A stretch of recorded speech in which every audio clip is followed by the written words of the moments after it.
really sure on introduction or nothing, you know, but what better way to do things than to just do them. So we're going to be doing a blend on a dark metallic. I'm just going to run through it, do a little commentary, and see how it goes. Alright guys, what we have here is a 2024 Toyota Tundra, paint code 1G3. A dark gray metallic, really good for this video. No sealer needed. I finished the primer down with a fine enough grit we can hop straight into base coat. Just check my spray pattern.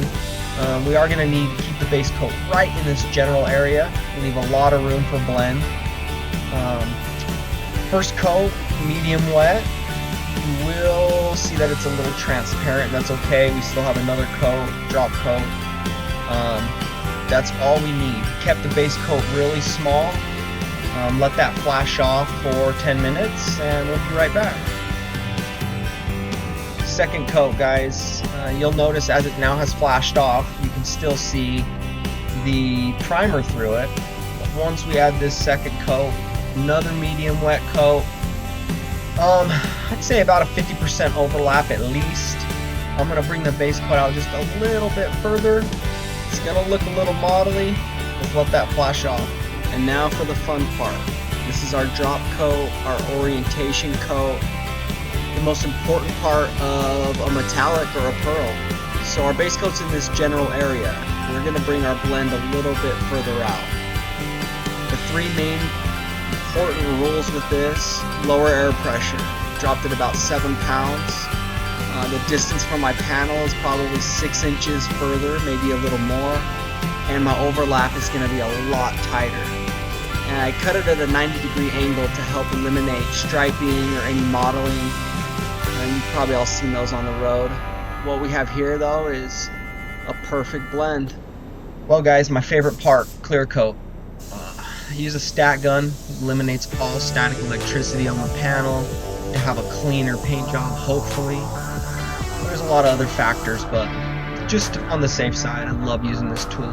If you don't have one, I highly recommend you get one. They are a little pricey, but it definitely saves in the dirt and the denibbing process. So I have some EC520 PPG EnviroBase, my favorite clear coat. Pressure, every gun is going to be different. I keep mine 25 pounds and tight overlap. I let that get wet. I'm kind of OCD, so I like my spray pattern to match up, which you'll see. And basically what you see is what you get. So I like a tight overlap. I like to walk the car versus just blast and clear coat everywhere. It creates a more uniform finish. The mill thickness is uniform throughout the whole panel. I know a lot of other painters have different spray techniques. I personally, after many years, prefer to walk the panel. But to each his own.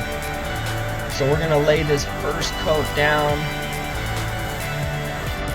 Beautiful. We'll give that a short flash, and then we'll hop straight into the second coat.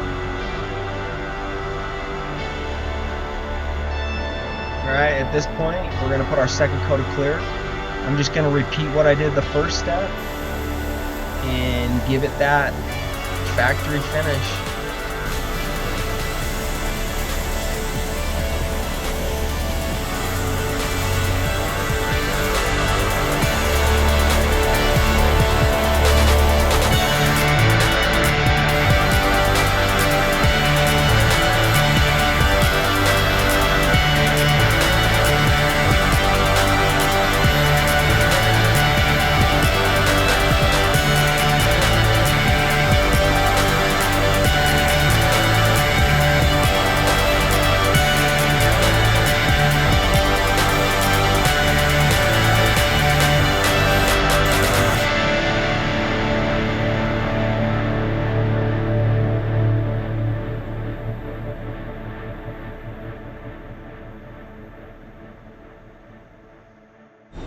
Well, here's our finish after it's been baked.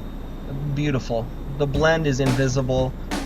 This car is brand new. Let's get it outside and check it out. Here's the truck. I tried to put it in some sun. so that you could really see what you were working with. Let's get it reassembled.